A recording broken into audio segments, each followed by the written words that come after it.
Okay, we have a gentleman in the studio with me now, Michael Britch. Good morning, sir. How are you? I'm good, thank you.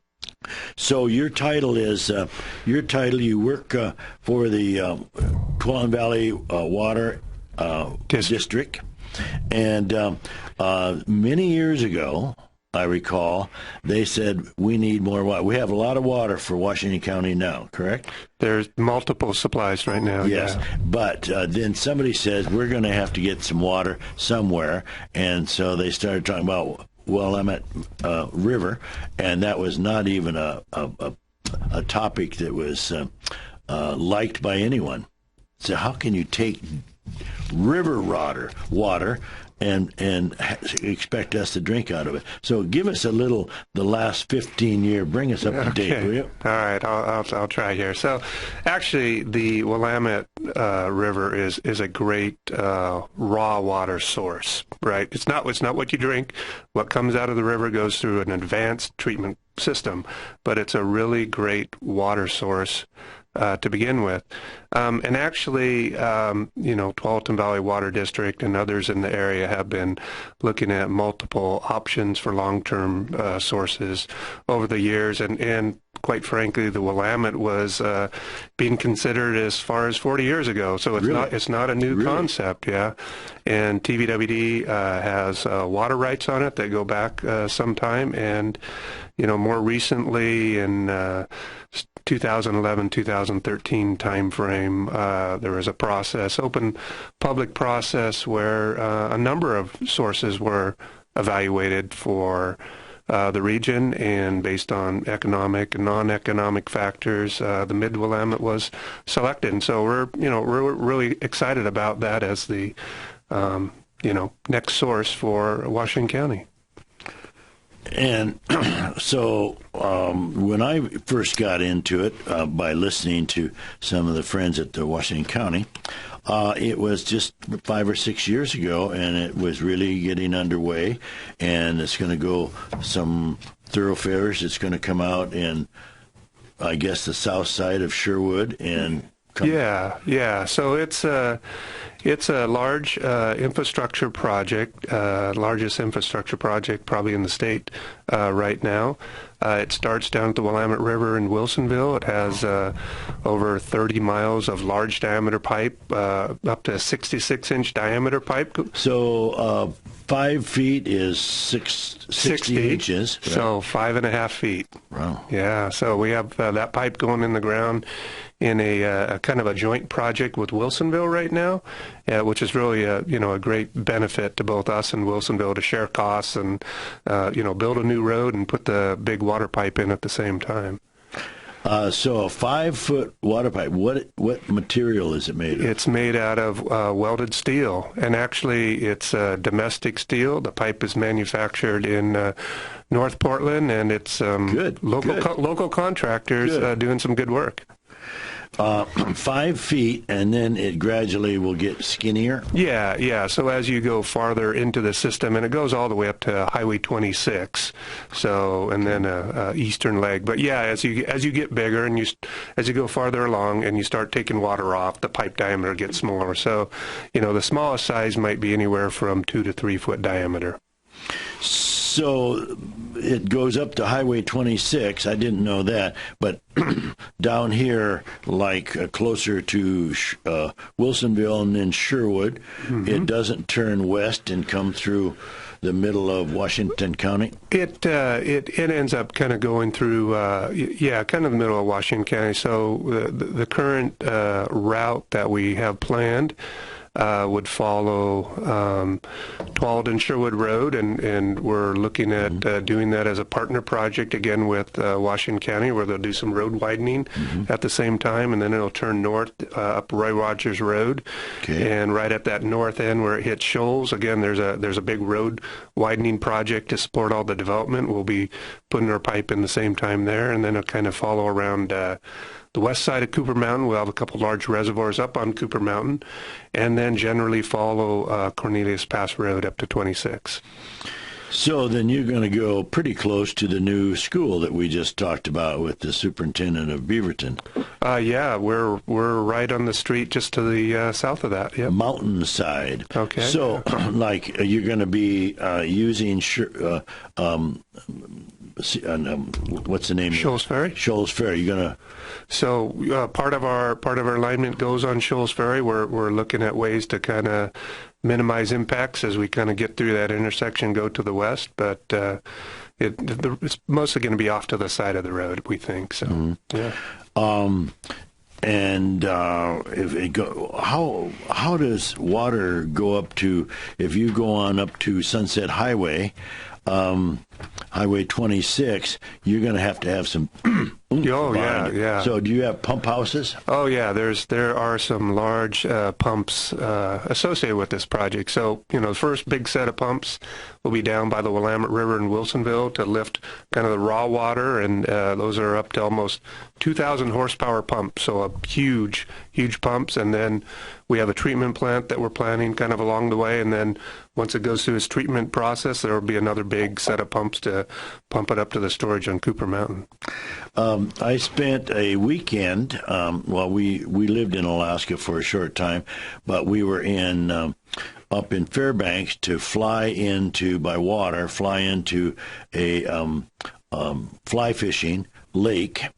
One of the best trout lakes in America is supposed to be, but the weather never cleared, so we couldn't get off the ground. So we rented a van and we drove not intentionally, but we drove down to Valdez to go salmon fishing. We had changed everything, and there was 3 dads and 3 sons, and we loaded up this van, and we took off from Fairbanks to Valdez, drove everything, but we drove every inch of that way was along the oil pipeline. Right, yeah. And my wife and I left before the pipeline was much more than a dream. Mm-hmm. And so we saw this gorgeous, shiny thing, elevated about 6 feet off the ground on tripods, and they had 12 pump houses. Yes. Along that way. It's about 300 miles maybe, but anyhow, it was a heating unit also. Right. It heated that oil to keep it so it would move fast, and there were great big concrete block buildings where the pump house was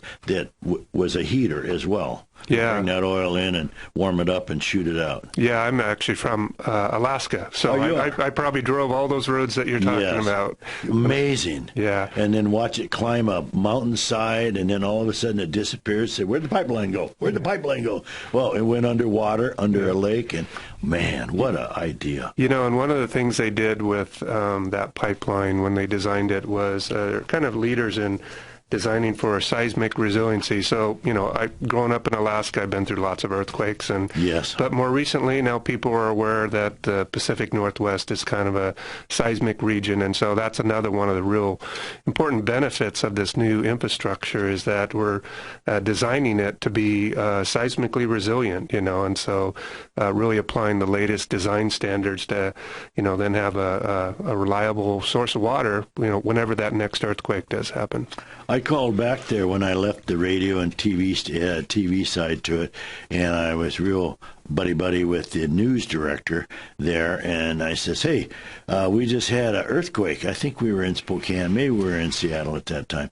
And he said, how bad was it? I said, like 5.1. He says, God, Don, don't you remember? In Alaska, we don't even go outside unless it hits at least a 9. But that earthquake lasted, 5 minutes?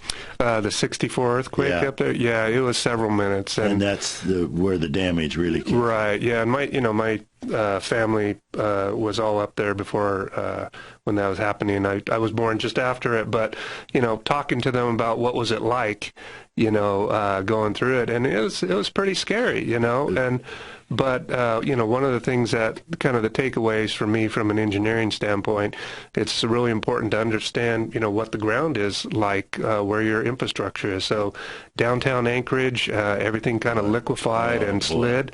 And at my mom and dad's house, it was all good because it was on good ground. And so, that's part of figuring out this Willamette program, figuring out where's the good ground and where's the ground we need to do more at. You're listening to Mike Britch. He's with the Tualatin Valley Water District, and we're also now with us is Marlys. Good morning, Marlys.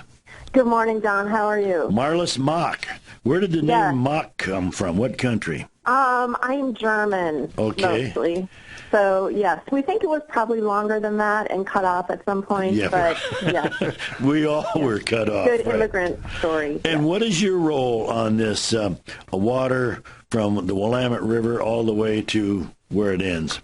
I'm leading the communications effort on this project. Okay. So trying to make sure that all of the folks who will be impacted over the next 10 years are aware of the project, and then also to make sure that people understand all the important reasons that we're doing the project. Do you have to tell Mike Britch sometimes he's off the path a little bit and get back Mike is so good that I rarely have to give him advice. He's doing great. All right, well, he's Alaskan, And yeah. Where are we in the project? I know you said there was 40 years ago, Mike, you said, people were thinking about it, and then I remember about 10 years ago that I was hanging with a lot of county guys because I was volunteering at the fairgrounds, and so that conversation came up a lot, and then now it's serious stuff. It's underway. Yeah. So in 2013, both TVWD and City of Hillsborough formally kind of adopted this Mid-Willamette source, and since then been moving forward with a lot of projects. Started with the preliminary design, but also to participate in some of these road projects that are kind of already underway. We've had to hurry up, and so we have a couple areas where we're building pipe. That's that Kinsman project in Wilsonville. There's a 124th road project Washington County's doing that will, open up some important industrial land. So we're partnering with them and others. We're doing a large pipe project that basically started construction yesterday in South Hillsborough to get our pipe in the ground before they do paving on this really important new development. And then there's other projects that are just farther out in design and planning. So in South Hillsborough, for instance, you could even just dig the trench, put the pipe down there, and leave it not complete, even attached on either end. Absolutely, and that is the plan. So, we get to be first and put it in, and everybody else builds their infrastructure around us. A really cost-effective way to do it. Now, Marlys, do you bring the champagne there at South Hillsborough and we break it over the pipe? And yeah, so we did have a groundbreaking. That was a yes on your bringing the champagne? Well, maybe off the clock. Oh, okay. Yeah, but we had a great celebration with the City of Hillsborough and the developers there that are building that project in August, and we'll do the same when that project is complete. But as Mike mentioned, these opportunities where we can partner with other jurisdictions while they're doing their project is just a really big cost savings and impact reducing effort. Thank you for doing that. That's not normal in the state of Oregon. Well, and actually, the benefit is just that we share some of the same costs, and so it's a lower cost project than if we would have had to do it all by ourselves. So it's really a win-win, and you minimize the disruption in there. You get in an area one time, you do all your work, you're out, and the public isn't disrupted anymore either. Well, this is exciting, and can you explain to us, Mr. Engineer, this cleaning process so when the water comes out of the river, which you could probably still go down there in Wilsonville and take your cup and drink that water and you'd be all right? Yeah. I don't know if I want to comment on that. It is a very good, raw water source. Yes. So the treatment system that we will likely have will be similar to what the city of Wilsonville is using. It's a very advanced treatment system. It's been producing really high quality water for over 10 years. Wilsonville and Sherwood also gets that water. They're both, very pleased with that. I think, in fact, within the last year, Oregon Health Authority provided some award to that plant. for its operations. And so we have really high confidence that we're going to provide some really very high quality drinking water for the public and business and development. Marlys Mock, when you're around and you're in the business of giving out information, do people ask you a lot about if that water is going to be drinkable? Yeah, and I got that question more frequently, I would say, earlier on, and less so now. And I think it's because, just the continued high level of success that Wilsonville and Sherwood have been having with that source, and then also recognizing that just the river health continues to improve over time, and all the efforts that are happening in the basin to improve the Willamette River are working. And so it doesn't seem to be as much of a concern as it was before, and we expect that trend to continue as these efforts continue to improve the health of the river. Well, Mike and Marlys, I have this question. It's a little tiny bit on the political side, okay? So let's not get alarmed. We don't have an election for 2 more years now. But when there was some boys doing what boys do in Portland at nighttime, and they were running around the reservoir up there, and one decided to be what boys do, and that is urinate in the water. We do it in creeks, and we get on a bridge, we spit just to watch and see how long it's going to take. That's just the nature of a human male. Would you have drained 30 million gallons of water because of that pint or a half a pint, probably a quarter of a pint of urine? Yeah, I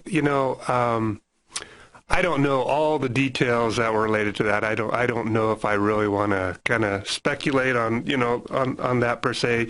Our system is going to be, we're going to have entirely closed reservoirs. The whole system is closed. Security and protection of public health are really important to us. So we won't have that kind of problem. I don't know that I could really, comment on what they did or well, why. You don't want to comment. No. Now, Marlys, you're expendable. You're just like me. You're in broadcasting and newspapers and everything else. Would you have wasted 30 million gallons? Water is never wasted because it's just displaced. But. Right. I'm kind of in Mike's camp that, I think there are details. No, I think there are details that we probably do not know. I mean, you only get part of the story about the decisions that are made, and I hate to speculate about what all the information was that that led up to that decision. But it's a tough call. It's typical of the people that live in Portland, though. Would you say? People everywhere are really concerned about water quality, and well, what do you do about the birds? You know what birds do when they fly? Yeah. They're flying across that reservoir. Yep, and like Mike said, because our system is closed, I'm just glad that we won't have issues like that where we're going to have to defend or respond to something questionable that it's an entirely closed system. So. That's the good news.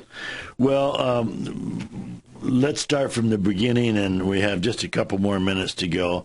You're taking water out in the Wilsonville area out of the Willamette. Now, when I cross the Willamette Bridge going south, the Willamette River Bridge there in Wilsonville, do I look left or do I look right? So you look upstream, so to the right a little bit, yeah. And that's where the water is coming in? There's an That's actually going south, then, or will it? Yeah, there's an existing intake in the river right there. It has some screens. It's connected to a pump station. Those pumps pump to the treatment plant now. In the future, we'll be putting some larger pumps to move our portion of the raw water to a different treatment plant site. But yeah, we're gonna consolidate all our impacts just to that existing plant site. When you started these public hearings, and I've been through a lot of public hearings, they're not necessarily pretty. I was at one last week, it's just a matter of fact, and it just never ends, the questioning that you engineers and you publicity people get. You get beat up pretty bad, but you stand there and you take it and you answer the questions fairly. Is there a question about, well, the Willamette's going to go dry by taking water out of it? No, our studies that we've conducted related to how much water we'll be taking, it appears that amount of water will be a negligible, not any noticeable change to the river would be visible by people just by looking, and also by water levels. So our concern is that those upstream dams and reservoirs that hold all the storage remain, in really good health, and that we have really good snowfall and snowpack and have good storage upstream. But no, we're not concerned about any large impact to the Willamette River as far as water levels go. What is the part, I think it turns into the Willamette River, that comes from like Sisters, Oregon, and goes on down into cross I-5? Is that the McKenzie River? I think it is, isn't it? The McKenzie does come out at Eugene. Yes, that's what I meant, Eugene. So yes. That's part of this water then, correct? That will eventually... yes. Yeah. Yes, and Eugene is actually building a treatment plant on the Willamette River, and will soon, that will be soon another source for them, because currently I do believe that they draw from the McKenzie River. When we were grade schoolers, I thought somewhere along the line we learned that all rivers go south, but the Deschutes and the Willamette, they go north. So is that just that I don't remember correctly, or is that something we believed years and years ago? Yeah, I don't know. Maybe we're just special up here, but yeah. But in the Midwest, the Missouri, I think, goes south, so there's at least one river. Right, yeah. Yeah, I'm not sure of the geology or geographic reasons for that, but yeah, it does run north, and it's entirely within the state of Oregon, which is unusual for a big river like the Willamette. So I have to confess, I really don't know what I'm talking about this morning, because I haven't interviewed anybody about the water that's coming from. I just know from having coffee or lunch with some of the people in the county, and I learned about it a long time ago. But you guys have been very enlightening. And Marlys, I want to thank you for coming on, Marlys Mock and Michael Britch, and thanks for doing what you're doing. You guys have a really fun job. It is. It's a exciting opportunity, and it's really important to the region. So you could sell, Marlys, listen to this. You could sell the first glass of water that is going to be drank in each one of these communities. I mean, you could sell that. It would be better than the lottery. People would buy the heck out of it. Because, you can go to Hawaii and you buy sand. Mike and Marlys. We're very lucky to have such a good source here. Yes, we are. And Don, I just wanted to throw out that our website has just tons of information. It's www.ourreliablewater.org. Okay. And then people can reach me through that website as well if they have more questions. Ourreliablewater.org. Thank you, Mike and Marlys. We appreciate it. Thank you so much. Thanks for being on KUIK, Washington County, today's station.